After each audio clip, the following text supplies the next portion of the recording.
Hello दोस्तों, स्वागत है आप सभी का हमारे YouTube channel science GK and JS में। CISF HCM एग्जाम 2023 30 अक्टूबर को फर्स्ट शिफ्ट का एग्जाम खत्म हो चुका है और अब तक मेरे पास मैक्सिमम रियल प्रश्न आ चुके हैं जो एग्जाम में पूछे गए थे। तो शुरू करते हैं आज का वीडियो, देख लेते हैं आज के फर्स्ट शिफ्ट में किस प्रकार क्वेश्चन पूछे गए हैं जीके एंड जीएस के।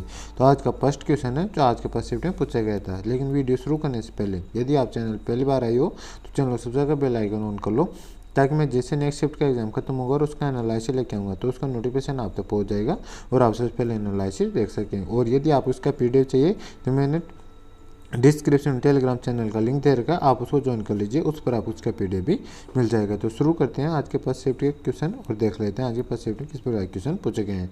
तो आज का फर्स्ट क्वेश्चन है, भारत और जापान के बीच एक्सरसाइज धर्म युद्ध गार्जियन का 2023 में कौन सा संस्करण था? तो ये चौथा संस्करण था। चौथा संस्करण इसका राइट आंसर हो जाएगा। यह भारत और जापान के बीच संयुक्त सैन्य अभ्यास एक्सरसाइज धर्म गार्जियन का चौथा संस्करण 17 फरवरी से 2 मार्च 2023 तक जापान में सिंगा प्रांत के कैंप इमाजू में आयोजित किया जा रहा है। तो ये फैक्ट आपको ध्यान रखना। इस पर नेक्स्ट क्वेश्चन पूछा गया था, आर्य समाज की स्थापना किसने की थी? तो महर्षि दयानंद सरस्वती ने की थी 10 अप्रैल 1875 को। तो ये इसका राइट आंसर हो जाएगा। और आर्य समाज भारत में एक एकेश्वरवादी हिंदू सुधार आंदोलन है जो वेदों के अचूक अधिकार में विश्वास के आधार पर सिद्धांतों और प्रथाओं को बढ़ावा देता है। तो इफेक्ट आपको ध्यान रखना। इस पर नेक्स्ट क्वेश्चन पूछा गया था, भारत में सबसे ज़्यादा बोली जाने वाली भाषा कौन सी है? तो हिंदी है। हिंदी इसका राइट आंसर हो जाएगा। और भारत में दूसरी सबसे ज़्यादा बोलने वाली भाषा बंगाली है, जिसे 9.72 करोड़ नागरिक द्वारा बोली जाती है, यानी कुल जनसंख्या का 8.3% ही बोलते हैं।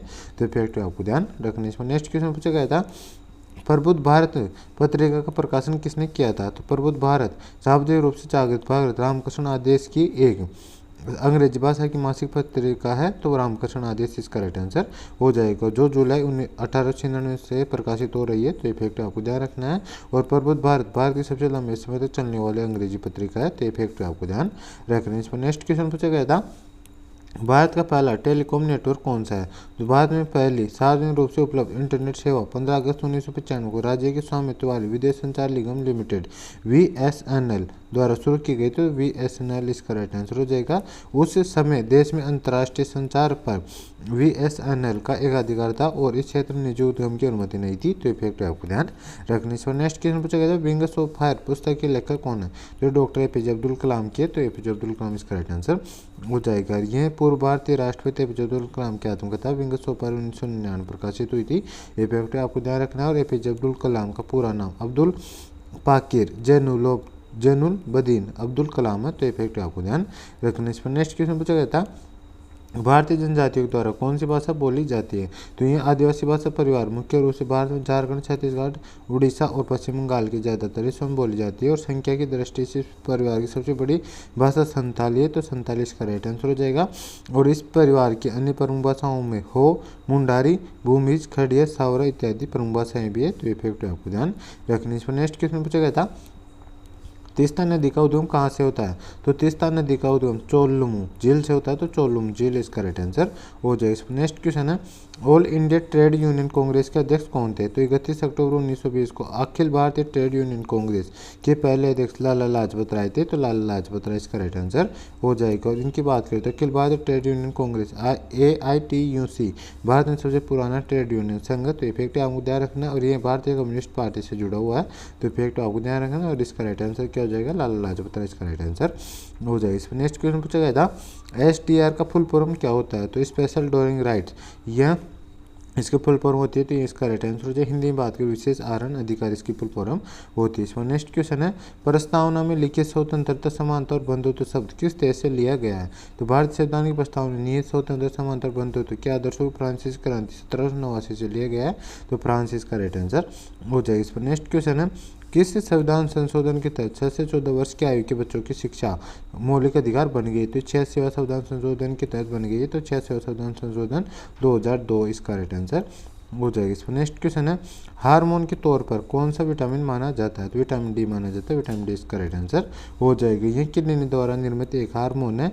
जिगर और गुर्दे विटामिन डी को सक्रिय हार्मोन परिवर्तित करते हैं, जिसे कैल्सिट्रियोल कहा जाता है। यह मुख्य रूप से रक्त में कैल्शियम की एकाग्रता को नियंत्रित करने में मदद करता है और यह मजबूत हड्डियों के विकास में भी महत्वपूर्ण है। तो ये फैक्ट आपको ध्यान रखना। इस पर नेक्स्ट क्वेश्चन पूछा गया था, खिलाफत आंदोलन कब शुरू हुआ था? तो खिलाफत आंदोलन की शुरुआत 1919 में हुई थी। 1919 इसका राइट आंसर हो जाएगा। 1922 तक चला था, तो ये फैक्ट आपको ध्यान रखना है। और 17 अक्टूबर 1919 को खिलाफत दिवस मनाया गया था, तो ये फैक्ट आपको ध्यान रखना है। इस पर नेक्स्ट क्वेश्चन पूछा गया था, सुरक्षा जमा राशि क्या है? यह भारत के राष्ट्रपति और उपराष्ट्रपति पदों के लिए चुनाव लड़ने वाले उम्मीदवार को कितनी राशि निविदा या जमा राशि जमा करानी होती है? तो भारतीय रिजर्व बैंक में 15,000 रुपये जमा कराने होते हैं वर्तमान में, तो 15,000 रुपये इसका राइट आंसर हो जाएगा। राष्ट्रपति उपस्थापक के रूप में कम से कम 50 निर्वाचकों और अनुमोदक के रूप में 50 निर्वाचकों द्वारा सदस्य लेनी चाहिए। प्रत्येक उम्मीदवार को भारतीय रिजर्व बैंक के 15,000 रुपये की सुरक्षा जमा करनी होगी।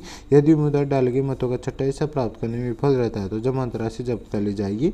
1997 से पहले प्रस्तावकों और समर्थकों की संख्या 10 प्रत्येक थी और सुरक्षा जमा की राशि 25 रुपये थी, जिसे मतलब 1993 में गैर उम्मीदवारों को हतोत्साहित करने के लिए उन्हें इससे बढ़ा दिया गया और अब मतलब 50 प्रस्तावों को 50 अनुमोदन कर दी गई और जमा राशि 15,000 रुपये कर दी गई थी, जो पहले 2500 थी। तो ये फैक्ट आपको ध्यान रखना है। इसमें नेक्स्ट क्वेश्चन पूछा गया था, व्यय बंधन योजना की शुरुआत कब हुई थी?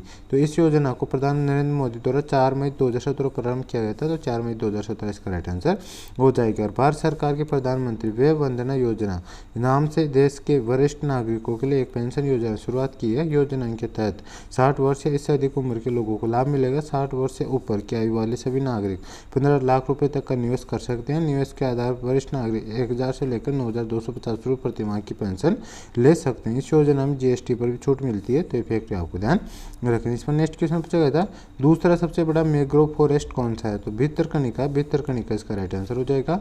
भारत में दूसरा सबसे बड़ा मैंग्रोव वन ओडिशा के भितरकनिका में स्थित ब्राह्मणी और बैतरणी नदी के 2 नदी डेल्टाओं द्वारा बनाया गया है, तो फैक्ट आपको ध्यान रखना है। इस पर नेक्स्ट क्वेश्चन है, भारत में पहली जनगणना कब हुई थी? जनसंख्या जनगणना वह माध्यम जिसके द्वारा उस देश के प्रत्येक व्यक्ति से संबंधित जनसंख्या की सांख्यिकी संस्कृति और आर्थिक डेटा को 10 वर्षों में एक विशेष समय पर संकलित एकत्र विश्लेषण प्रसारित किया जाता है।